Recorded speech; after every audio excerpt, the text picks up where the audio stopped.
नमस्कार SRS lockdown मासे उपर गला आपण मन गोटे क्वेश्चन आसो जे लॉकडाउन के दिन धरी चलो कोरोना महामारी के दिन धरी चलो मुझे गोटे कथा कह चाहूँगी आज गोटे रिपोर्ट आसी जोटा सिंगापुर यूनिवर्सिटी ऑफ टेक्नोलॉजी और डिजाइन जो थे कि मे 27 सुधा आपंकर 95% कोरोना भारत रू कमी और 100% कमिया अगस्ट 8 पर्यंत टाइम यहाँ केवल पॉसिबल हो पार जिते बड़े आपण मानकर भारत सरकार आशा सरकार पूर्ण सहयोग रहे आपंकर कौन सहयोग दरकार एक मास धरी आप जमी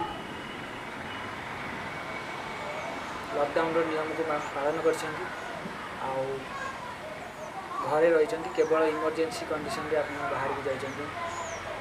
किसी जिनस किनापी ना सब आप घरे रही दूरता मेंटेन कर बाहर गला बेले मास्क पिंधि यही सब सहयोग ही आपण पाखु भारत सरकार और ओडिशा सरकार आप एक्सपेक्ट कर मे 3 रे जब लॉकडाउन खोली जाऊँ कि आपन को किसी रिलैक्सेशन मिलूँ माने नुहे आप पूरा नॉर्मली आगु जमी जीवन यापन करते से भाया जीवन यापन करेंगे आ घर बाहर की मन इच्छा बुलाबुली करेंगे आमती हेले आम एत दिन धरी जो तपस्या पालन करटा पानी फटकार मिल जाव तेणु जहाँ आज पर्यंत जो लॉकडाउन होती कि जी रेस्ट्रिक्शन निहाई तार किसी फायदा आमको मिल तेणु ये लड़ई अति कम 6 मास पर्यंत किसी कोहल आमको मिल पारे किंतु आमको 6 मास पर्यंत भावी ना पड़ो जे सोशल डिस्टेंसिंग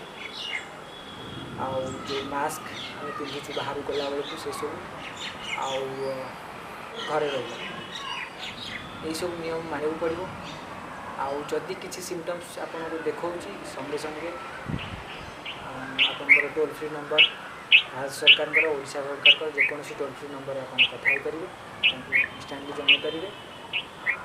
ये युद्ध को जीतवाई आमको कलेक्टिवली मिसिकी लड़िया को जमी आप आज पर्यंत जो मैंने फ्रंटलाइन योद्धा अच्छा जमीक पुलिस ऑफिसर कि हेल्थ केयर जो मैंने रही डॉक्टर से आप जमी सहयोग कर आज पर्यंत घरे रहीकि आपण भी गोटे योद्धा भाई जो सहयोग करटा को आमको कंटिन्यू करिया पड़ो जहाँफल कि आम जो सिंगापुर यूनिवर्सिटी ऑफ टेक्नोलॉजी जो देती से आम सक्सेसफुल हो पार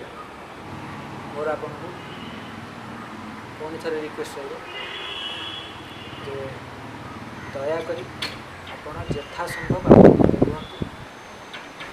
केवल इमरजेंसी रे आप बाहर को जातु जदि बाहर को जाऊँ सोशल डिस्टेंसिंग फॉलो करूँ